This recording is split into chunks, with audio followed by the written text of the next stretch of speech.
Have you ever been as angry as Susan seems to be right now? Do you remember how quickly it happened? Right in the middle of the game, just when you were having a lot of fun. And how you wished, as Paul does, that you could take your anger out on the person who made you angry. Oh, no! And have you too felt like throwing things or breaking them, as Carol does because she's angry at her sister Susan and at Priscilla? Everyone gets angry now and then and feels like destroying or hitting something, as Eddie is doing. Feeling angry is a natural thing, just as natural as feeling glad or sorry. But angry feelings are disagreeable. They make you act and look as well as feel unhappy. But let's go back and see what made these boys and girls angry. Then maybe we can better understand what happens to us when we get angry. It all started in the park, when Susan and her sister Carol and their friend Priscilla were having a good time jumping rope. You missed! I didn't! I said I didn't! I saw you! It's not your turn anymore! It's Priscilla's turn now! You take her in! I will not! You stopped turning and made me miss on purpose. My turn. It isn't Priscilla's. The argument with Carol made Susan very angry. We all have arguments once in a while, and it's natural to get angry. And so, when Carol refused to give in, Susan quit the game and went home. Susan nestled down on the soft couch and tried to forget her anger. But somehow her feelings of anger didn't go away, and Susan could not read or think of anything she wanted to do. The trouble was that Sue's anger was still bottled up inside of her. She felt as though she were bursting with unhappiness. How could she get rid of her anger? Let's listen to what she has to say to Carol. Susan, may I borrow your tennis racket? I want to play with Priscilla. No, you can't use anything of mine. Not ever. I'm so mad at you. What's the matter with you? She's angry because she couldn't have her way when we were playing jump rope. She didn't play fair. Oh, now, wait a minute. Let's talk it over. Susan, tell me all about it. Gradually, Susan is getting rid of her anger. Angry feelings should be gotten rid of one way or another, but always without hurting someone else. Let's leave Susan and her family now and see what made Paul angry and what happened to him. Oh, I bet this plane will fly for 5 minutes. Better fly longer than Pete. Hey, careful there, Eddie. Don't break it. That's Pete. Boy, wait till Pete gets here. We can take him out and fly him all around. Hi. Oh, hi, Pete. Look at the planes. Aren't they wonderful? Come on, let's go. I'm not going to fly planes today. I'm going to play ball. But you said we'd fly our planes. I said I would, but I changed my mind. Besides that, Jack said I could play first base. We can fly planes tomorrow. You're a heck of a guy. First you promise, then you break your promise. Oh, so what? That's a dirty trick. The broken promise and disappointment have made Paul furiously angry. Things like this happen to all of us, and we're pretty likely to get angry. For a moment, Paul stopped and thought about going to the gym, where he hears Mr. Jackson working with a punching bag.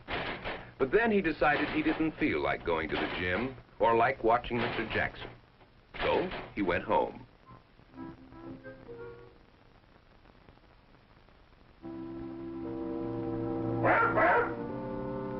Like Susan, Paul wished he could forget his anger. But the more he thought about Pete, the angrier he got.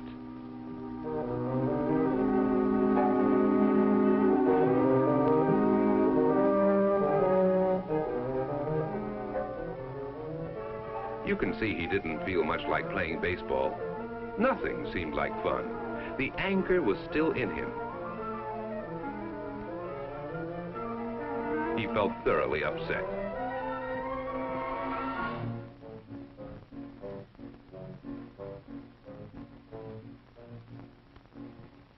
Perhaps we can understand better how Paul felt if we understand what happens to all of us when we get angry.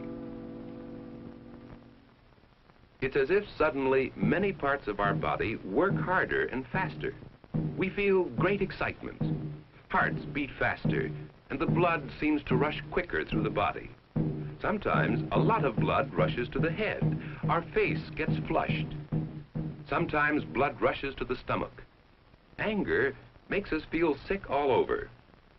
Sometimes we clench our fists or bite our nails. Often we feel as though we were like kettles filled with steam. The angrier we get, the stronger the pressure inside of us.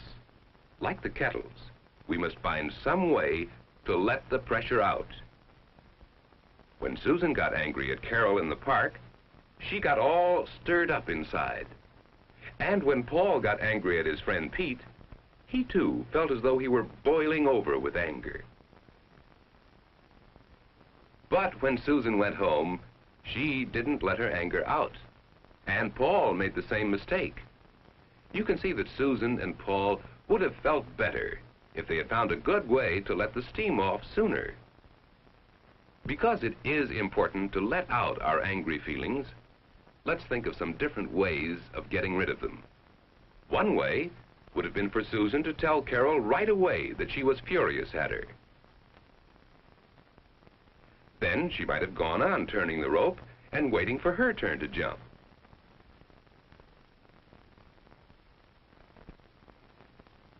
Perhaps Susan would have jumped so hard that she could have jumped higher and better than she ever had, and the girls would have admired her for doing so well.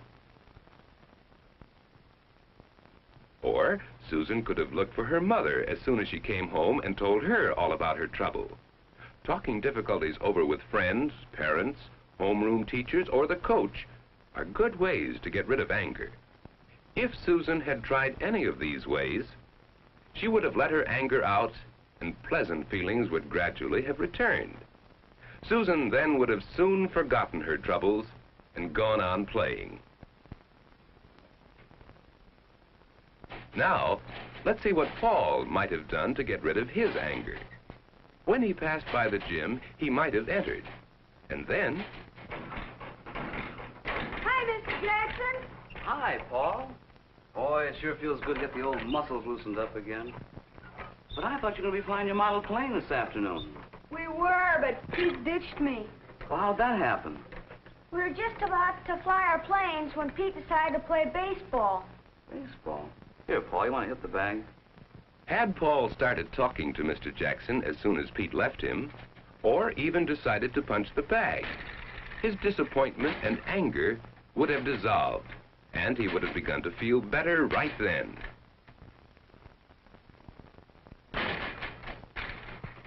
Perhaps as Paul pounded the bag, he might have thought it was Pete. Every swing was a swing at Pete. Do you think that would have helped Paul get rid of his anger?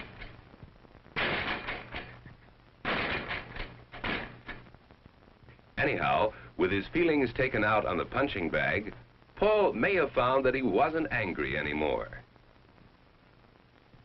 That evening, Pete telephoned Paul to apologize for changing plans without talking first with Paul. He knew that he'd been wrong. When Paul told him how angry he'd been, Pete asked if he could come right over and work with Paul on their airplanes. So they had a good time together after all.